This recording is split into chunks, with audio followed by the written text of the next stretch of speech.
हरे कृष्णा। भगवान के प्यारे भक्तों को भगवान की ओर बढ़ते हुए भगत और भगवान उनका मार्गदर्शन करते हैं।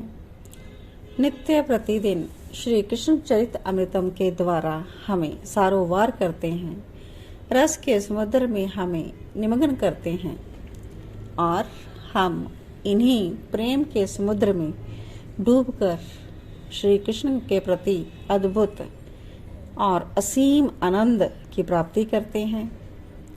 श्री कृष्ण सभी की भावनाओं को स्वीकार करें और उनका मार्गदर्शन करते हुए अपने धाम तक उनको पहुंचने में सफल करें। ऐसी सबके लिए मंगल कामनाएं। आइए आज का भाग 182 हम श्रवण करेंगे।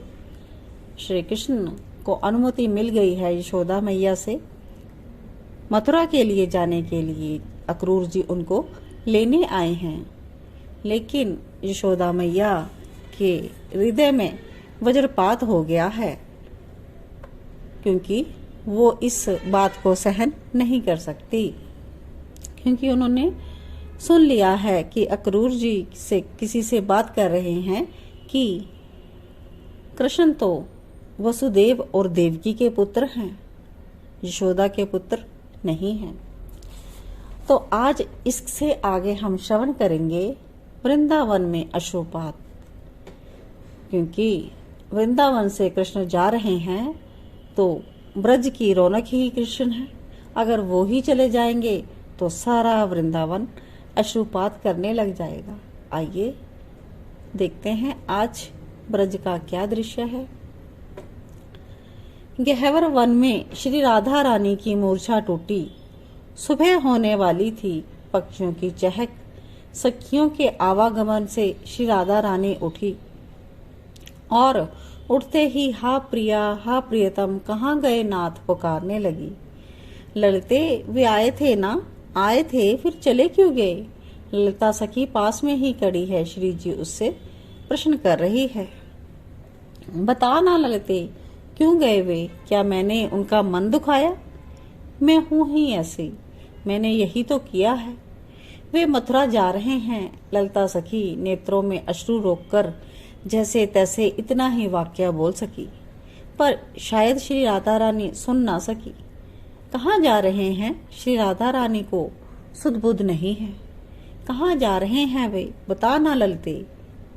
क्या बताए ललिता, नभ में लालिमा छाने वाली है, सूर्य उदय भी हो जाएगा और सूर्य उदय होते ही श्याम सुंदर। ओहो, ललिता के अश्रुपात होने लगे। क्यों रो रही है तू, मत रो, वो आएंगे देखना, प्यारी प्यारी पुकारते हुए आएंगे वे, श्री राधा रानी कहती हैं।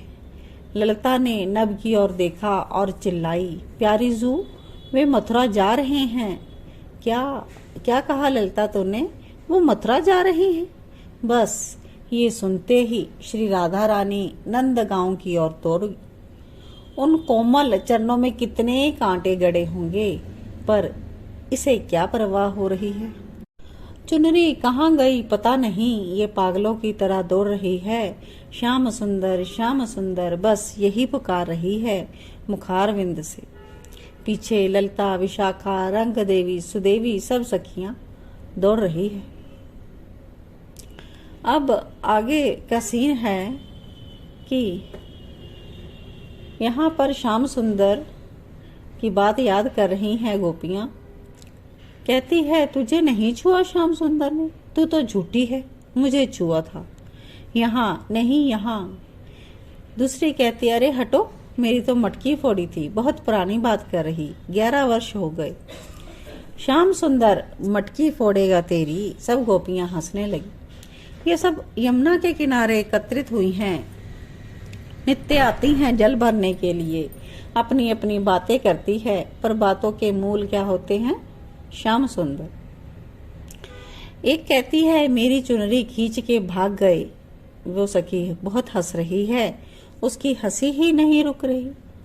अरे चुप हो जा, ज्यादा नहीं हंसते, नहीं तो रोना पड़ता है। दूसरी गोपी उसको कहती है, क्यों क्यों रोना पड़ेगा, श्याम सुंदर हमें छोड़कर थोड़ा जाएंगे, वो तो यहीं रहेंगे। ये कहते हुए जल की मटकी उठाती है गोपी और चल देती है अपने घर को।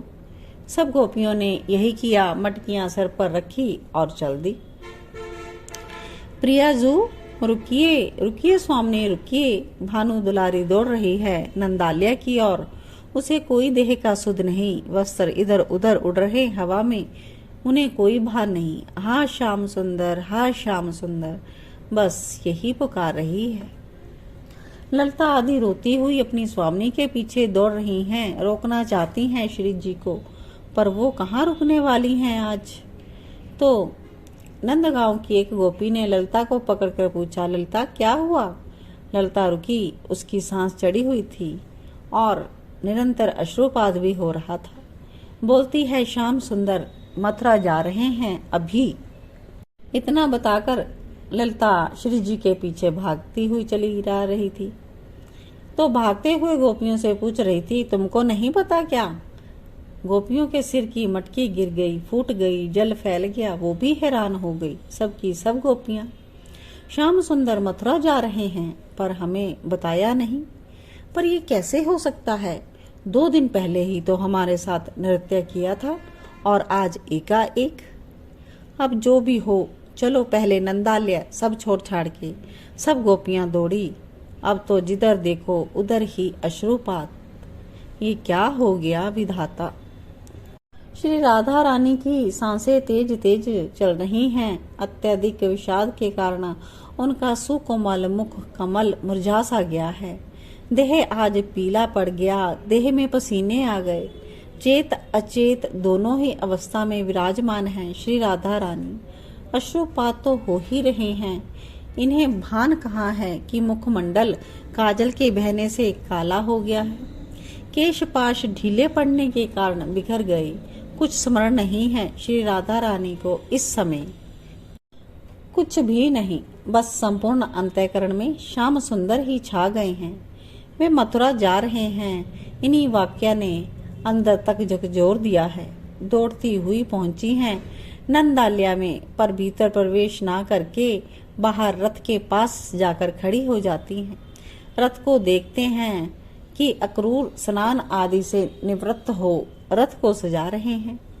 श्री राधा रानी के पास अब सब सखियां नंदगांव की गोपियां पहुंच गई हैं और आक्रामक हो चुकी है श्री राधा रानी। इस समय कहती हैं, कौन हो तुम? अक्रूर को पूछती है। मैं। अक्रूर इधर उधर देखते, मैं। हाँ, श्री राधा रानी पूछती है, कौन हो तुम? मैं अक्रूर हूँ। अक्रूर जी उत्तर देते हैं। कहाँ से आए हो? मथुरा से। क्यों आए हो? श्री कृष्ण को लेने। हृदय में बरछी चल गई। क्या मैया ब्रजरानी से पूछा? हाँ, अक्रूर संक्षिप्त सा उत्तर देते हैं। क्या बाबा ब्रजराज से आज्ञा ले ली? हाँ, उन्होंने भी दे दी आज्ञा। अक्रूर रथ को साफ कर रहे हैं। श्री राधा रानी के अश्रु प्रवाह चल पड़े थे। क्या हमसे आज्ञा ली? सामने खड़े होकर श्री राधा रानी बोली, तुम्हें क्या लगता है श्याम सुंदर मात्र यशोदा मैया और बाबा नंद के ही हैं? नहीं अक्रूर, नहीं। श्याम सुंदर इस वृंदावन के हर जीव के हैं, हमारे हैं, इस गोपी के हैं, इस मोर के हैं, इन वृक्षों के हैं, लता पता सबके हैं श्याम सुंदर। इनसे पूछा, इनसे आज्ञा ली।